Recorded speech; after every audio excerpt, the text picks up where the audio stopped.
All right, JC on the mic together with Jordan Vergara, one of the key players here in Team Bakakay for the ECL. Now, Jordan, I understand na ika and si Hans Beltran, nakapirang kaut paman lang kamo. Dua ba? Tama ba? The last tulo?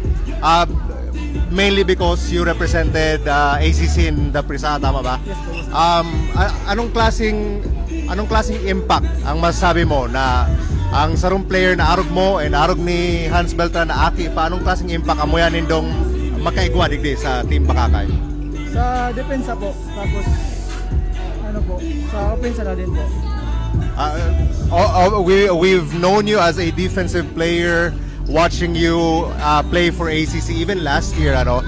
Now, Jordan, your faith, ang kalaban nindo ngayon ining Team Tiwi, nakalaban nindo ini before, nanggana na kamo against Team Tiwi. Ano ang strategy ba nindo ngonyang banggi? Pareho lang kang nanggana kamo or medyo ibahon nindo? Nagbago po kami ngayon na mga sa sideline, baseline, tapos sa plus break na din po. Hopefully yung strategy nindo effective man giraray, ano.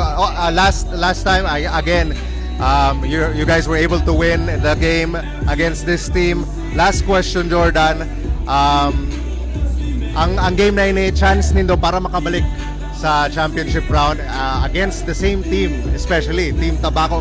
Gaano ko importante ni sa imo personally na makabalik ka mo sa championship round against Team Tabaco? Para po sa kuya, ano naman po ang Bakakay, represent po na para sa championship po. Tapos para po maka-rematch po sa Tabaco. Yeah. Now, last thing, Jordan, pwede ka bang magtaoning message and a shout out sa mga nagsusuporta sa imo, nagpo-follow sa imo? Give a message to your supporters. Shout out po sa pamilya ko, tapos sa tugang kong nasa Manila. That's it. Thank you so much, Jordan. Good luck. Tingnan po.